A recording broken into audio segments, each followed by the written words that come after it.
Hello, everyone, and welcome to United Way. Live United. I'm Terry Westerfield. And joining me today, I am so proud to have our guest today, Mr. Michael Williamson, who is the president and CEO of United Way of Southeast Louisiana.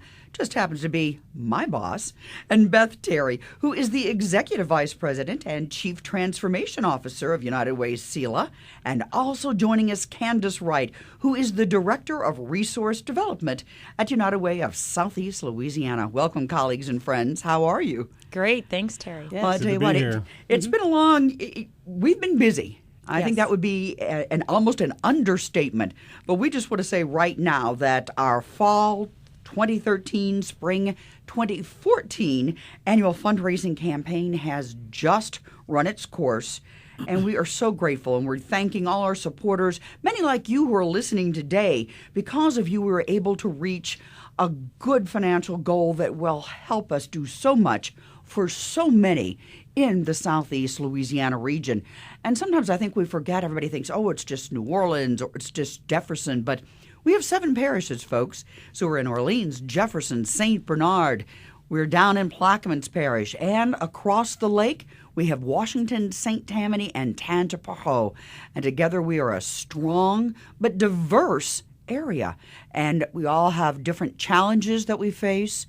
And United Way is here to help be that agent of change to help meet those challenges. And Michael, if you can start us off today a little bit about, many are asked to contribute in their workplace and individuals, and that's the backbone of how United Way works. And Beth, you'll come in later because we'll talk a little bit about transforming.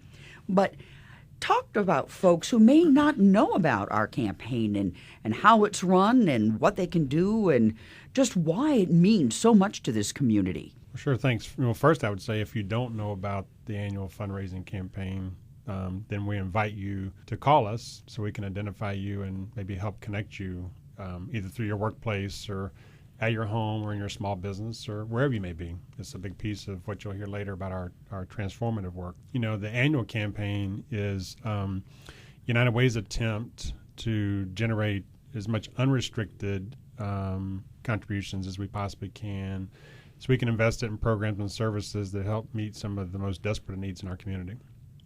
And that is so important because we said there's so many different challenges out there.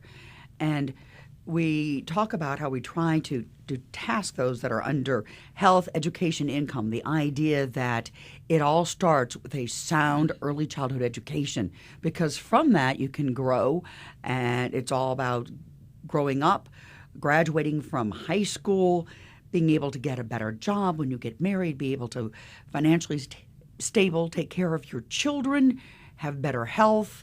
And Beth, I'm going to ask you a few questions about that because your job for many, many years has been our Vice President of Community Impact. People hear that term and they still sometimes wonder, what does that mean? So can you talk a little bit about that? Well, in the past, we have really concentrated on funding quality programs that achieve results in the community. We hold them accountable, both financially as well as for those results from that programming. We got very, very good at working with programs around that quality, on reporting the results person by person, program by program. We're using that now, then, as a foundation to say, how do we move from creating positive change, one person at a time, to one neighborhood or community at a time? And that's where the challenge is, because there are so many things to. Now I want to bring Candace and you into the conversation for just a moment, because when you're going into the different companies and you're meeting with so many of our leaders in the community and businessmen and women, how do you teach or tell our story to them so they understand the significance and the importance of running a campaign for United Way? Well, I think the main thing that I do when I go in and I do presentations at different organizations, different companies, to let them know about the work that we're doing is educating them on what the need is in the community. Because I think it's very easy to say the need is great. We need to help children gain access to early childhood education. We need to work on the high school graduation rate. But when you tell people that Louisiana's high school graduation rate hovers at about 67%, that makes more of an impact, and people really see the need in that statement and in facts like that. When you talk about, domestic abuse prevention and the programs and agencies that United Way supports, when you tell them that 1 in 3 women in Louisiana will be the victim of domestic abuse, they feel that and they know what that means. So education is really an important part of the work that I do, letting companies and individuals know that the need is great and you can help. Your $5 a paycheck, $2 a paycheck, whatever it may be, through your workforce, your campaign at your company really makes a tremendous difference and is able to fund these very critical programs that United Way supports in our community. And while you're talking about, there are other, of course, numerous programs, but I think others that stand out as well are EITC program in partnership with the Earned Income Tax Credits. That brings millions back into the community. This is for hardworking, lower wage earning Americans who've really sometimes often work 2 jobs or more just to put food on the table and keep things going in their household. And this is something that they often don't realize they can have. They get money back. Don't be afraid. File your taxes. It is the law. We work with VitaSites partners in setting those up for free tax education and free tax compilation. So that's something that people should know. I know that we've had great success. And Michael, you might want to weigh in, or Beth, because of our No Place Like Home activities and how that all works out. I mean, that has been something that's been phenomenal. It's almost 9 years later since Katrina struck, and yet there are still thousands of people who, quote, like to come home. Well, we've had tremendous success with our rebuild partners and helping families, over 8 years later, return to their homes. Still lots out there that haven't, but so there's an upside. Over 2,000 families have, through United Way and our partners, have been able to return home. But we learn in that process too. So, we certainly can't forget there are going to be, crises in the future. So what did we learn from our past experience? So we've been able to help families return home, but also figure out how do we mitigate these problems in the future. And a lot of that goes to preparedness work, and also how do you avoid contractor fraud? Many families suffered that. How do you navigate the maze of returning home and rebuilding and insurance and all those kind of things? And through our partners, I think we've learned a lot. So, obviously rebuilding is kind of a cornerstone for United Way.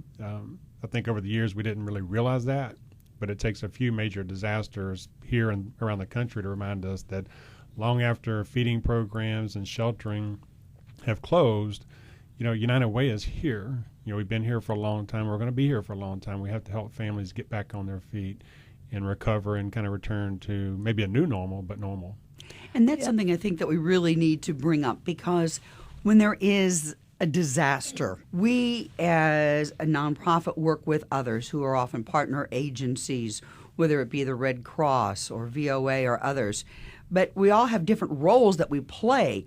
And we see those, what I call first responder agencies, those who are providing immediate food and or shelter. And as you've just mentioned, I'm not sure the general population always understands the different roles that we play. And Michael or Beth, again, maybe you could play in that, because I know that, Beth, you were very involved with GOSEP and things after Katrina. Well, I think a pivotal piece here, the role that United Way played after Katrina and has lent assistance in other communities now as well, is a coordinating and pulling together of community so that the service provider agencies are at the table, government is at the table, concerned businesses are at the table, citizens are at the table saying, this is where we need to move for our community. And in fact, it wasn't too long ago, I was speaking with, I guess it was longer as I think about it, because it was after Hurricane Isaac. We were talking together with some of the FEMA individuals who were in town, and they were just amazed at how quickly we organized. And the consensus of those presents was that we were basically 2 years ahead of time, because the relationships that we had to forge after Katrina, the systems that we had to create and put into place after Katrina are all there. And you know who to call. You know who you need to get at the table. You know the conversations that need to take place. And so it just speeds up that recovery time phenomenally. But sometimes I've heard from friends and people on the street as they say, so, well, wow, we just had blank disaster, whether unfortunately it was a storm of some significance, a tornado, whatever, and they'll say, well, I just gave money to, and then you fill in the blank because it is one of these, quote, first responder agencies. They say, well, what do you do? And I think that's what we're talking about now. It's sometimes difficult to explain to people that, Michael, you already hit upon it. We're there before, during, and after. But ours is a continual process and working with all these groups. In fact, Stacy Stewart, who is the president of United Way USA, was in just recently, and she was complimenting our particular United Way and what we've been able to achieve and how we can be actually offering and do help to other United Ways who are facing these disaster challenges because of our ability to convene and bring all these people together. Well, a couple things. One is, we fund first responder organizations out of our annual campaign, and we allow folks to designate to those organizations. So we're there, maybe not visible because it's an appropriate role for the Red Cross and other first responders to play.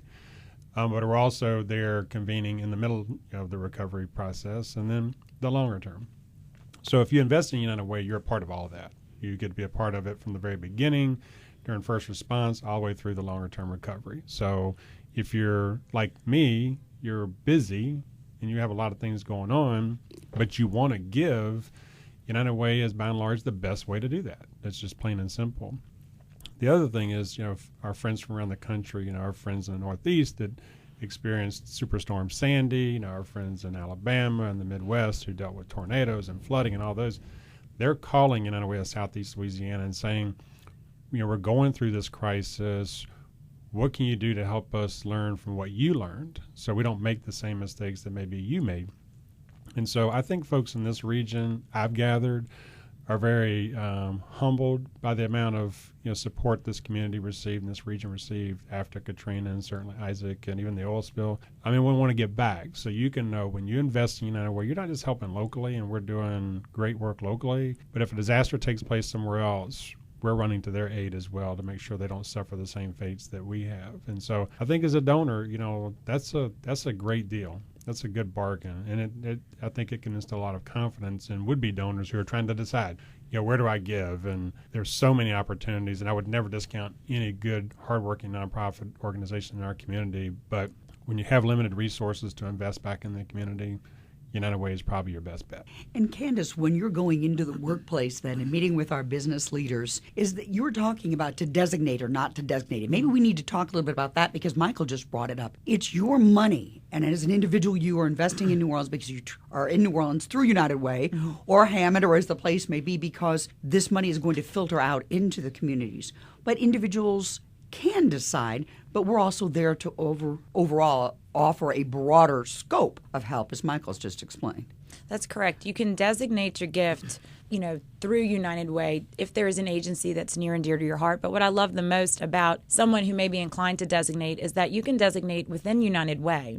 Our three main impact areas are education, health, safety net, financial stability. And you can give your gift, if it's $500 a year, $1,000 a year, and you can say, I would like my yearly donation to go to all of the agencies and programs under the education impact area. And you can make an impact in those three impact areas if you so choose. Always we encourage undesignated gifts because we're able to spread your gift out through all of our agencies and in-house initiatives evenly. But we just encourage you to learn about the amazing programs and initiatives that we support, and I'm sure you will be inclined to give generously to United Way, no matter what your cause is or the impact that you would love to make. And Beth, again, I'm going to call upon you because of your vast experience, especially all those years with community impact. You said something earlier, and I think it's what our listeners want to hear again, about how we vet these programs, and you can trust us to make sure that these particular other nonprofits, these partner agencies, are held accountable, that there are goals, and that they meet them. Well, it's twofold, an application process that focuses on both the financial as well as the program. On the financial, projected budgets, other sources of income, really looking to make sure that the foundation is there for success. then programmatically is the methodology one that has been tested, that has been shown to be effective with the population that program is working with? What are they projecting as the outcomes, the results that they expect to see with those they serve? And for each of those impact areas that Candace referenced, we do have a strategic plan that lays out the data on what the needs are, where the needs are, and what the most effective programming that we have been able to find through the research to address those kinds of issues. So we ask that applicants for funding line up with those strategic plans and indicate of the outcomes that are mapped out which ones they specifically are targeting. And again, this is person by person, program by program. I want to talk a little bit about how we're changing. I want to get into transformation because that word alone, people are kind of, transformation, what? Mm-hmm. But for just a minute, we're talking about all our work, but yet we haven't talked about some of the success stories. And I know that we all have them. We've heard them. We've seen them. We've worked with folks. Again, I think a little bit about the housing because I think about through the IDA program that we have had in Lambda partner with Entergy and is one of our largest corporate funders and their wonderful employees there. And the smile that you can see on someone's face who have worked long and hard to save money and enough to work with this IDA program and have matching funds that we're going to help them help themselves break that cycle of poverty and purchase that asset that we call it. Mm-hmm. But it could be a home. It could be a car that gets them to a job. And Michael, please, because I know you've seen it firsthand. Well, sure. No, I wanted to interject that we've talked to some folks and say, well, wow, I wish I could have gotten that kind of support so that I could have gotten my first house. And some of us had family members that chipped in and helped us or whatnot. But it's proven that if you take the most vulnerable families, not all of us that like to have a little bit of help, kind of getting over the hurdle of getting a home, but can find ways to get it done. But the most vulnerable populations who are trapped in cycles of poverty, it is proven that through the Individual Development Account Program and also the EITC, the Earned Income Tax Credit Program, that you can actually begin to break and reverse the cycles of poverty. So when you look around and you look at families that are struggling to make ends meet because they're paying high rental rates and they can't afford home ownership, those are the families through the program that you're able to help. And I think it's important to note that this isn't a one-off strategy. This is about helping families try to reverse it so their kids, their children, don't find themselves trapped in the same cycles. And over time, you see more families acquiring homes. You see more young people going to school and learning how to save and learn how to acquire assets and kind of develop their own version of wealth in America. So I think it's important to note because most people look at the service and say, well, wow, that's a great program. Wish I could get that because I could certainly use $5,000 to put on that first house. But you may not be that family that has been trapped in decades of poverty. And these are proven strategies to help reverse that. And then when those families win, we all win. And when that happens, more and more families begin to kind of live out the American dream. Part of the key to success for that program is the learning component. We very often shorthand it that it's a match savings program, but it's a match savings and learning program. There is required education in financial management as well as in first-time buyer and fill in the blank. If it's a home, it's first-time home buyer education so that the individual in the family that is moving into this program really understands what kind of a commitment this is, what a mortgage means. They've gone through all of the numbers with their counselor. They have figured out how they're going to pay all of this stuff. And I can very, very proudly say that in the 6 years that we have operated the IDA program, there has been not one mortgage foreclosure. And that's success. Yes. Yes. Yes. And Candace, again, when when you're going into the different companies and meeting with them, and stories like this tell of our success. Do you ever have any others that strike you that you like to share? I'm really encouraged every time that we start a new campaign season, as we like to call it, and I go into whether it's companies like Ladder & Bloom, Regions Bank, Crescent Bank and Trust, Walmart, JCPenney's. I'm just very encouraged with the tremendous amount of support that we have throughout the community, whether that be from corporate executives who are helping with corporate gifts, or whether it's individual donors. People believe in the mission of our work. They have their personal success stories about how a United Way agency has touched their lives, and they share those with me. And it makes me continue to want to do the work that I'm doing, because I see the results firsthand, and I see what it means when someone is educated. And Michael touched on breaking the cycle of poverty. When I educate folks about the graduation rate in Louisiana, and then you tell them that the single most important predictor of a youth living in generations of poverty, of breaking that cycle, is high school graduation. And when you talk about programs that we're funding that can help break that cycle, it's amazing. And people believe in it and they want to be a part of it. And I gave a presentation, I think it was at Postal Wade in Netterville, and someone stood up and they said, my nephew was a part of the, help me out, Beth, college track program. Oh, yes, Urban Lakes. Yes. And it was just everyone. Then another person stood up and had a story, and another one stood up and had a story. And it's very touching, and you really feel like a community within those, presentations, and then you just feel that energy. And I'm just encouraged. I continue to be. Well, I would backtrack for just a moment, because you did mention Ladder & Bloom, and we all have something to celebrate with the generosity of a wonderful gentleman here who is quite a philanthropist, and you've got to know him well, and Mr. Robert Merrick. Mr. Bob Merrick, the president of Ladder & Bloom. Ladder & Bloom has a long-standing relationship with United Way, as does Mr. Merrick. They have been running a United Way campaign continually for 23 years now. We've got tremendous support from every one of their branches.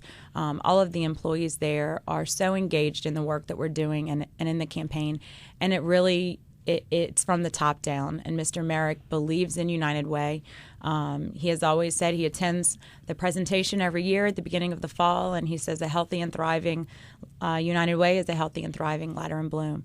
And he gets it. And a lot of the support that we have in the community are by folks just like him who believe in the work that we're doing and make it their own personal mission to do better in the community, and they incorporate that in the culture of their companies. Ladder & Bloom is a fine example of that, and Mr. Merrick has given very generously personally to us this year. And Michael, would you like to do the honors and tell everybody, because you were in on this and working so much to have it come to fruition? Well, sure. You've probably heard that Mr. Merrick made a substantial commitment to United Way recently in the form of a $1 million personal gift. And I think it's representative of his longstanding commitment to United Way and what we do as an organization, but also his belief in our future. And I think one of the most important takeaways from Mr. Merrick's investment, because he's done quite well for himself, is that to him it's not a matter of the amount.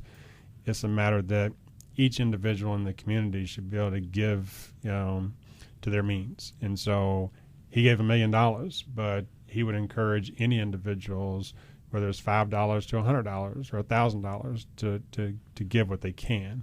And so we're celebrating. There was a lot of hugging and clapping that day. Yes, sir. And I have to tell you, there are other donors in the community, folks that have tremendous means that are paying attention. And I think many, many more, per Mr. Merrick, may step forward as well. So I think it bodes well for our future. I think it suggests that the transformative work that we're doing, we're on the right track. And, it was one more example of many that gives me hope, not just for our United Way, but for our community, because you have Mr. Merrick and young leaders and folks from all walks of life that are investing in our work, which suggests, we actually have a chance here to make a difference and make Southeast Louisiana one of the best places to live, work, and raise your family. And just recently, I can run a little short on time because I do want to talk about transformation, but you're talking about all walks of life. And just a few weeks ago, had some wonderful students on, and our dear friend, and now our new director too, Melody Reed, to talk about mission ignition, which is starting with our youth high school students and giving back to the community, the idea that philanthropy can be practiced at any age. And again, it's not always the number, but it's how much you can give. And we always say that we'd like you to lend your time or your talent. You can give, advocate, or volunteer. And these students are doing a miraculous job. They're giving back a lot of hours this year in community service and learning how that gift can go quite far. Well, I wish I had a way to see everybody, because I'd say anybody that has a high school age child should raise your hand. And if you do, talk about how happy you would be if your child came home and said, I'm so excited, we're doing a community service competition and we're volunteering and we're competing, and it's all about giving back to the community. Of all the things that your 15 to 16 to 18-year-old high school student could be involved in, and you parents know what I'm talking about, that would get a huge, huge smile on your face. And if you're like me, once again, because I'm a donor, the next question is, where can I write the check? How can I invest in that? Because that's what I want for my family, and I want for my children, I want for the communities. I want young people to emerge as leaders and develop a passion for giving back. And you had the young people on, so you got to witness it firsthand. These are amazing, amazing people, amazing leaders in their own right, and certainly give me hope for my children that if they aspire the way these young people do, then we're in good hands. I think we can relax and feel pretty good about our future. Well, that's what we're talking about, hope. We're talking about the future. And we do want to take a few minutes now, because my ulterior motives are to have you all back for another show and talk more about transformation. So although we're talking about all the good things that we're doing, and we are thanking our supporters out there, the many, many who make this possible, we also know that we're looking towards the future, and maybe change is necessary as well. And Beth, you're leading that charge. Well, basically what it's been is taking a look at our business environment and saying, how does this organization need to change to better compete and be successful within that environment? Something that really any business needs to do periodically and stay on its toes. It's interesting that you mentioned mission ignition. That is a piece of transformation. When we take a look at the future of philanthropy in this community, you've got to start where people are at. And the habits that young adults learn in high school will continue on. And a mobilization of givers, of doers, can only serve to make our community a better place. But I also see that we're looking at the clock. So I do want to say that one of the key pieces right now of the transformation work is turning outward and listening to the community around issues that are of importance to them and the aspirations that they have for their neighborhood and their community. I mentioned earlier that we've gotten very good at successful outcomes and results, person by person, program by program. This is now the beginning work to take it to the next level of how you change neighborhoods. We have community conversations that will be scheduled, maximum of about 10 people in 7 parishes now until August. Go to our website to sign up for one now. Be one of those folks. They're small, they're intimate, no more than 10. Come share with us your hopes and dreams. And our website is unitedwaysela.org. You can call us at 504-822-5540, or you can find us on Facebook at United Way NOLA, and you can follow us on Twitter at United Way Sela. I want to thank you three for joining me today, and you will be coming back because we're going to talk a lot more about transformation. Michael Williamson, President and CEO of United Way of Southeast Louisiana, Beth Terry, Executive Vice President and Chief Transformation Officer, and Candace Wright, Director of Resource Development, United Way SELA. For United Way, I'm Terry Westerfield. Join me, everybody. Live United.